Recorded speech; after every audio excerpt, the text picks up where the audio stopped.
Right. Now we have examples on number 6. Now we have examples on number 6. In this example, my dear students, we have a bit of difference. You need to understand that once pretty clearly. It's a very important difference here, right? Look at what is the difference. Okay, my dear students, when you're going to look at information given, it's related to the machines A and some machines B, and initial investments have been given. So I'm sorry. When you are going to look at the information available, information related to the machines A and some machines B being provided, and initial investments have been given. So that's a 500,000 rupees for machine A and also the machines B. And when we are going to look at the useful lives, that's a 5 years each for machines A and some machines B. Okay, my dear student, this is the difference here, right? This is the different point here. Look at it. Look at the point, my dear students. Here, rather, this one I'm talking about. The profit, right? Profit means given over the period of its useful life at the end of the first year, second year, third year, fourth year, and the fifth year.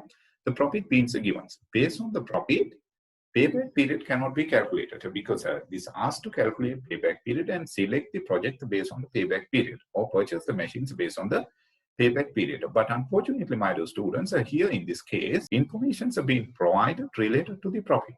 Right? Based on the profit, payback period cannot be calculated. Based on the profits, we can calculate only accounting rate of returns.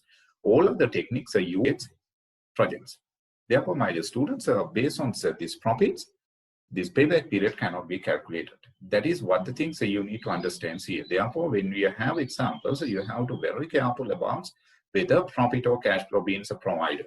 Whether profit or cash flow being provided. If profit being provided, we should know how to convert this profit into the cash flow. Then only we can calculate the payback period. So therefore, my dear student, in this case, we need to know how we can calculate this profit into the cash flow. Right before that, my dear students, here we need to understand how much of depreciations that we can recognize during the period of 1 year. During the period of 1 year, or per year depreciations, how much of per year depreciation that we can recognize. Look at how we can do that once. Simply, depreciations can be calculated, cost divided by useful life equal to the per year depreciations on a straight line basis. On a straight line basis, here we are going to apply straight line basis. Okay, look at it. Here in this case, my dear student, cost value or initial investments that we have made to purchase this particular assets, 500,000 rupees.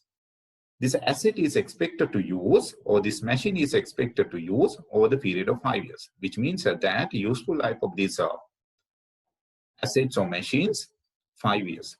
How we can calculate per year depreciations now? Cost divided by per year cost divided by useful life. That's equal to per year depreciations. How much of per year depreciations?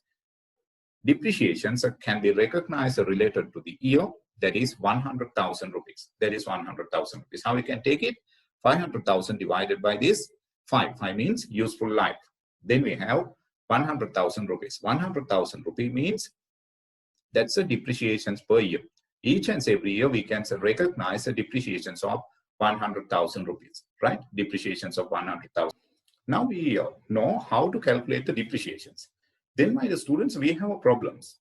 We have problems how we can convert this profit into the cash flow. How we can convert this profit into the cash flow, right? You know that even though depreciation is going to be reduced when we are going to calculate accounting profit, depreciation does not have any kind of impact for cash flow, right? Depreciations does not have any kind of impact for cash flow. We should not incur cash outflow. For depreciation, we should not incur cash outflow. Therefore, my dear students, when you are going to convert this profit into the cash flow, we need to add depreciations to the profit. Then we have cash flow. Then we have cash outflow. Actually speaking, so okay, my dear students, going to the next slides, then you can understand what we are discussing here. Look at it. Depreciations, it should be calculated like this. Cost, right, divided by useful life, it's equal to 100,000 rupees. This 100,000 rupees remains same for the period of 5 years. For the period of 5 years, for first year, second year, third year, fourth year, and fifth year, we can recognize the depreciations of 100,000 rupees. Look at how we can calculate your cash flow. Cash flow equals to profit plus depreciations. Profit plus depreciations. Therefore, in this case, my students, what you need to do first, you have to identify it for your depreciations. Then you need to convert your profit into the cash flow before calculating payback period. In this case, we have here the profits, depreciations, then we have cash flow. Based on this cash flow, we can calculate accumulated cash flow to find out payback period. Okay, look at how we can do that once. Here, my dear students, we have cash flow of at the beginning of the investments, the 500,000 rupees. Then at the end of the first year, we have cash inflow of 170,000. Second year, we have 160,000. So third year, we have cash inflow of 150,000. And fourth year, we have cash inflow of 140,000. How we can take this 170,000? 70,000 profit plus this depreciation equal to 170,000. All other figures have been taken in same fashions, right? All other figures been taken in same fashions. Okay, my dear students, then accumulated cash flow, you know that's how to fill the accumulated cash flow, how to complete the accumulated cash flow. Here, we need to recover at the beginning of the investments of 500,000 rupees. That's why it's mentioned as negative cash flow. And then, my dear students, at the end of the first year, we have cash inflow of 170,000 rupees. This 170,000 should be reduced from this 500,000 rupees. And therefore, accumulated cash flow becomes 330,000 rupees, right? Then during the period of second year, we have generated cash inflow of 160,000 rupees. This 160,000 should be reduced from this 330,000 rupees. Then we have at the end of the second year, accumulated cash flow, that's a negative 170,000 rupees. Since the third year, my dear students, when you are going to third year, during the period of third year, we have generated cash inflow of 150,000 rupees. 150,000 rupees, and at the end of the third year, accumulated negative cash outflow of 20,000 rupees. And so during the period of fourth year, we generate a cash inflow of 140,000 rupees. Then accumulated cash flow at the end of the fourth year becomes 120,000 rupees. Now we have positive cash outflow. Positive cash outflow. Therefore, we have to stop this process. We should not look at fifth year or last year cash flow. Fifth year or last year cash flow, we have to stop the process because we have positive cash flow in the accumulated cash flow columns. In the accumulated cash flow columns. Then you need to recognize, my dear students, in which year you have last negative accumulated cash flow. In which year you have last negative accumulated cash outflow. Right? Accumulated cash outflow. Negative cash flow. That is at the end of the 3 years. So therefore, in terms of the years is concerned, the payback period is 3 years. And this 20,000 has to be recovered from this 140,000 rupees, right? 140,000 rupees. For that, my dear students, we have to wait few months during the period of fourth year. Okay, look at how many months we have to wait. For that, so you need to take this 20,000 divided by 140,000 into 12 to find out the month. Month becomes 2 months. That is not exact figure. It's a approximate. It's a approximate figure, but it's a 2 month, and we can say therefore payback period for project or machines A 2 years and rather 3 years and 2 months. 3 years and 2 months. Here the process is also same. So my dear students, for machines B, I'm not going to explain this ones in details. In this case, we have a last negative cash outflow at the end of the second year. Therefore, in terms of the years is concerned, our payback periods are 2 years. Then 140,000 rupees has to be recovered out of this 150,000 rupees. So therefore, 140,000 divided by 150,000 into 12 to find out the month. Month comes 11.2 months. This one, so you can say 2 years and 11 months, or you can say 2 years, 11 months and 6 days, number of days. Okay, my dear students, what is your decisions? Actually, it is very clear because project B is concerned, it has lesser or shorter payback periods than the project A. Therefore, project B should be selected because it has shorter payback period. Short payback period. Okay, look at the decisions. Machines B should be selected as it has a shorter payback period than that of the machines B. That's a simple one, but my dear students, here what you need to know how to calculate depreciations per year and also how to convert your profit into the cash flow by using the depreciations, because payback period cannot be calculated, based on accounting profit. It has to be calculated based on cash flow. Therefore, in the examples, if any example it's been given the profit, to calculate payback periods based on the cash flow, right? You should know how to convert this profit into the cash flow. Then only you can calculate the payback period. Okay, my dear students, go to examples number 7 and look what is the difference examples number 7 with the other examples so far we have discussed. Okay, my dear students, in this case, what's the difference? Initial investments being given and also the cash flow being given. So it is not a profit, so therefore you should not worry about how much of depreciation here, because it's straight away cash flow being given and residual value being given. Residual value of machine X and machines of Y being given. Machine X 25,000 and machines Y it's at 30,000. When you are going to calculate payback period, my dear students, you should not take this one as a part of the cash flow of the last year, because here you can't say it's 85,000, here you can't say it's 180,000. When you're going to calculate net present value methods, we are taking this one as a part of the cash flow of this last year. But here we are not going to take that one. When you're going to calculate payback period, residual value should not be considered. Unless we have payback period, unless we can recover initial investments, during the period of its useful life, investments opportunity. What you need to say, unless you can recover initial investments during the period of useful life of particular projects, you need to say there is no payback periods during the period of useful life for this particular project. So you need to say initial investments cannot be recovered. During the period of its useful life. That's a very simple thing, right? You should not consider about this figure, because residual value can be taken after its useful life. Residual value can be taken after its useful life. Therefore, my dear students, you should not take this figure to calculate. Payback period. That's a pretty important thing. But in this case, there is no any kind of problem. Okay, my dear students, look at it. That is why I have mentioned this one separately here. Otherwise, we can take a part of this last year cash flow. We can say it's 85,000. If it is so, we have 4 years and some things. We are not going to do that one, right?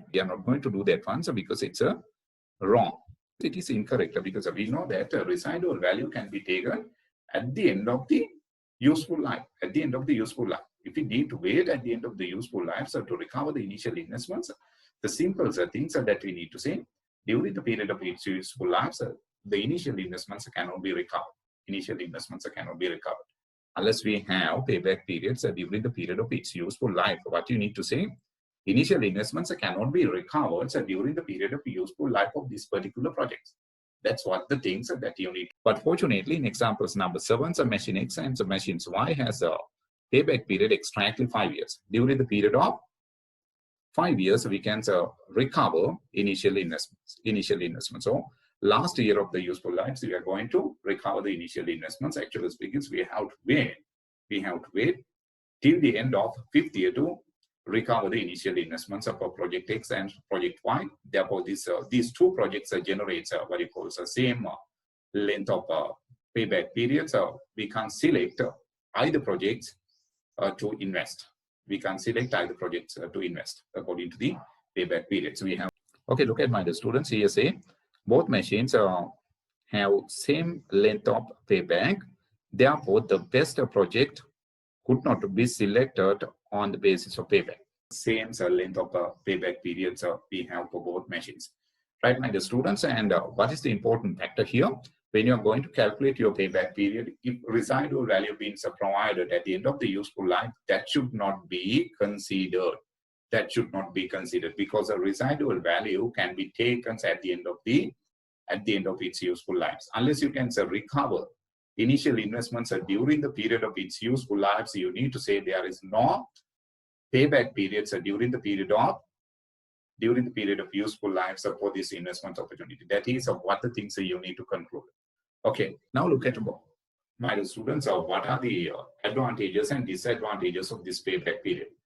Actually, first we need to look at what are the advantages. It is easy to calculate and understand. It's okay. We can calculate it very easily, and also it can be understood very easily. And so different accounting policies do not affect a payback period, as it's a calculator having considered cash flow generated by projects. Actually speaking, my students, the previous method, I mean that ARR methods use accounting profit, but payback period use a cash flow to calculate payback period. But here, my students, accounting profit can be distorted. Accounting profit can be distorted, or accounting profits can be changed by using different kind of accounting policies. That is what the things are talk about here. But we should not talk that one. So we should not discuss that one in details in this presentation, so because that's not within the scope of your syllabus, and we are not going to discuss that particular points in details. But here, what you need to tell that one of the advantages of this payback periods have been calculated based on the cash flow. Right, next one. As the projects with the shorter payback period is selected, the firms can keep its liquidity positions in a healthy situations. Actually speaking, some of my students, in this case, we have cash outflow at the beginning. It's a huge amount of cash outflow, right? Then in this payback periods, what we are going to do, we are going to consider during the period of how many years we can recover this money, right? Therefore, liquidity positions of the business organizations can keep in the healthy situations, because we are going to select project with a shorter payback period. That is what the things talk about here. And as the projects with a shorter payback period is selected, risk attached with the projects becomes a minimum. Because my students, we are going to say recover our investments as soon as possible. That is why we are going to select project with a shorter payback period. Therefore, the lesser time period we have to wait, which means that lesser amounts of risk we have to. But it's a talk about, my students, last points, it's a talk about the shorter period we have to wait, which means that the lesser risk we have to face. Okay. Look at next point. Disadvantages. Cash flow after paybacks periods are not considered to evaluate the project. It's okay. No doubt at all about it, right? Suppose investment opportunity has a 10-year useful life, but we can recover initial investments during the period of 3 years. It's okay that we recover the investments, and then thereafter, rest of the 7 years cash flow we are not going to consider, right? Suppose our investments opportunity has a 10-year useful life. So during the period of 3 years, we can recover initial investments. And then, my students, according to this technique, we are not going to consider rest of the cash flow generated by the investments opportunity. That is one of the drawback of this particular techniques, right?